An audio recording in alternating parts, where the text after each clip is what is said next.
जीवन बगिया ऐसी उलझी, फूलोगे कम कांटे ज्यादा, सिमटा जीवन डूबी सांसें, आना है तू अब भी आजा।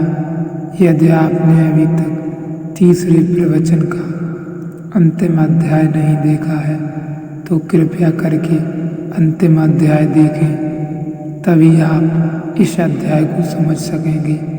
कुंडलिनी को कैसे जागृत करें, कैसे जगाएं एवं कैसे परमानंद को प्राप्त करें।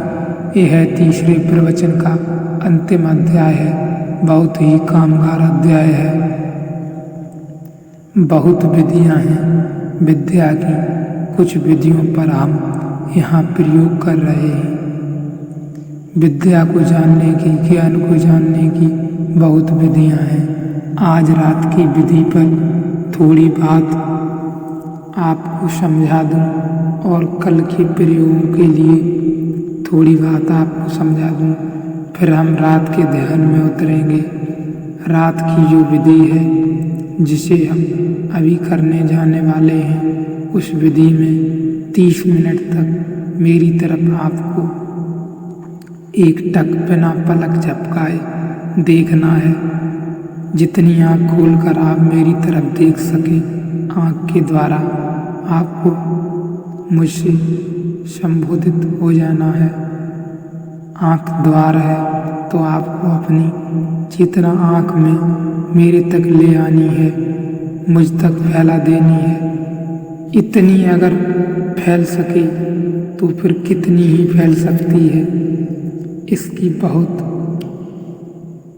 फिक्र न करें। इतना अगर हो जाए कि तुम मुझ तक आ जाओ तो आकाश तक ले जाने में कठिनाई नहीं होगी।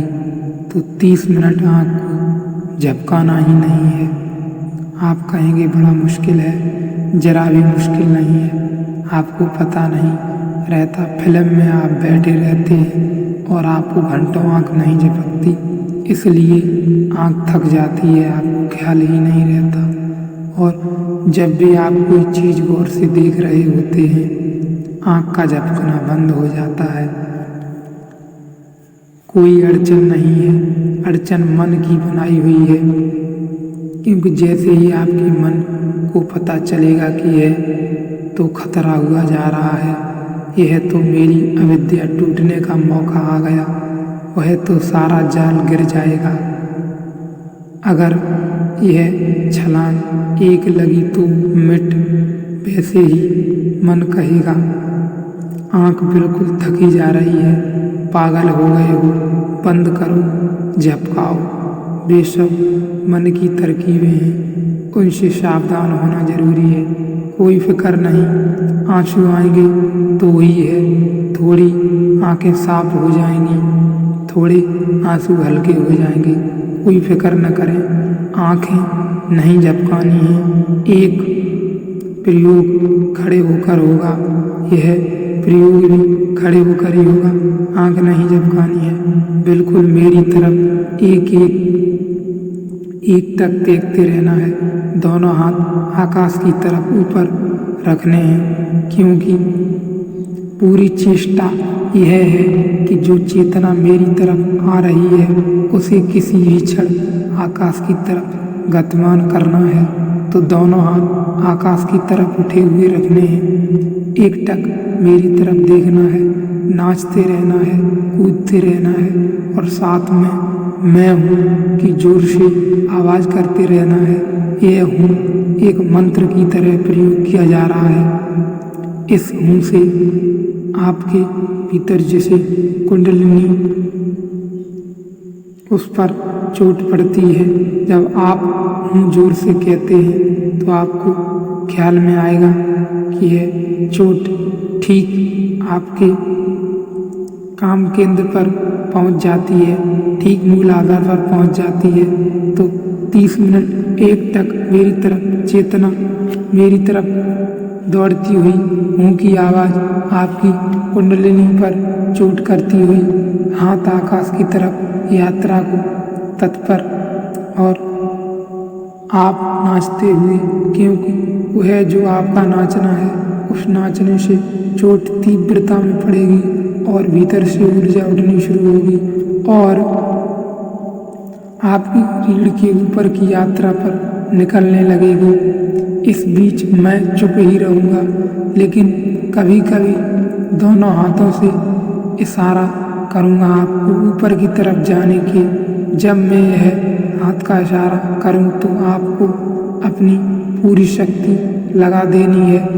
नाचने में, हुंकार करने में, आंखें फाड़कर देखने में आपको बिल्कुल पागल हो जाना है। जितनी शक्ति आपके भीतर हो लगा देनी है और उछलते जाना है। जब मैं हाथ बिल्कुल ऊपर ले जाऊं और रोक लूं तो आपको पूरी ताकत लगा देनी है। ऐसा मैं 10-20 बार आपको नीचे से ऊपर तक ले जाने के लिए इशारे करूँगा। उस वक्त आप जरा भी कंजूसी न करें, कृपण न हो, पूरी शक्ति लगा दें और जब मुझे अभी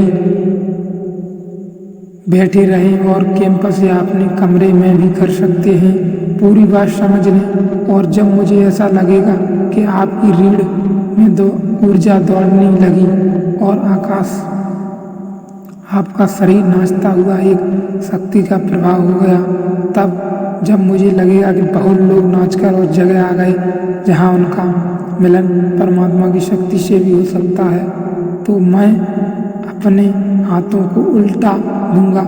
जब मैं हाथ उल्टाऊंगा तब आपको और अपने भीतर खोज कर लेनी है कि थोड़ी बहुत बची हो तो वह भी लगा दें और मैं हाथों को नीचे की तरफ लाऊंगा।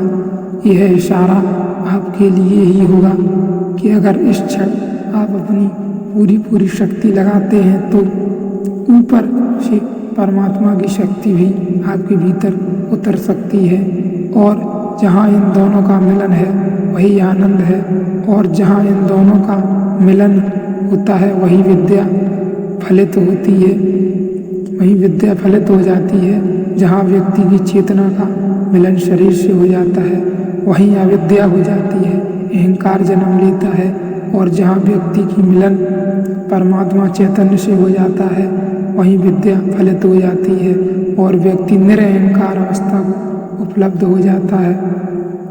जहाँ चेतना शरीर से जुड़ती है वहाँ जीव निर्मित हो जाता है और जहाँ चेतना परमात्मा से मिलती है वहाँ आत्मा निर्मित हो जाती है। तो यह तो रात का प्रयोग है और यह अंतिम प्रवचन है। 2-3 सूचनाएं और आज के प्रयोग में मैंने थोड़ा सा आप थोड़े अभ्यस्त हो जाएं इसलिए बहुत ताकत आपसे नहीं लगवाई और प्रयोग को थोड़ा उदार रखा था। कल से प्रयोग गहरा होगा तो कल से जो प्रयोग की अवस्था पूरे कैंपस में चलेगी, आपके कमरे शिविर में चलेगी, वो है आपको समझा दूँ। सुबह हमने आज जो प्रयोग किया था वह हम दोपहर को करेंगे। वो है कि 4 से 5 मिनट कीर्तन, 15 मिनट नृत्य और 30 मिनट विश्राम। सुबह हम कल से दूसरा प्रयोग करेंगे। 10 मिनट तीव्र सांस को खींचना, 10 मिनट नृत्य, चीखना, चिल्लाना, हंसना, सारी शक्ति को बाहर उलीच देना। 10 मिनट हूँ के मंत्र का प्रयोग जैसा रात में करेंगे ऐसा और फिर 30 मिनट का विश्राम। यह सुबह का प्रयोग है और शाम वाला प्रयोग जैसा शाम को चलता है वैसा ही चलेगा। सुबह वाला जो हमने आज किया है वह कल दोपहर से होगा और रात जैसा हम प्रयोग करते हैं वह रात जारी रहेगा। इस अध्याय का यह अंतिम, इस प्रवचन का यह अंतिम अध्याय है। कल से अगले प्रवचन की आत्मा की अवस्थाओं के बारे में चर्चा करेंगे।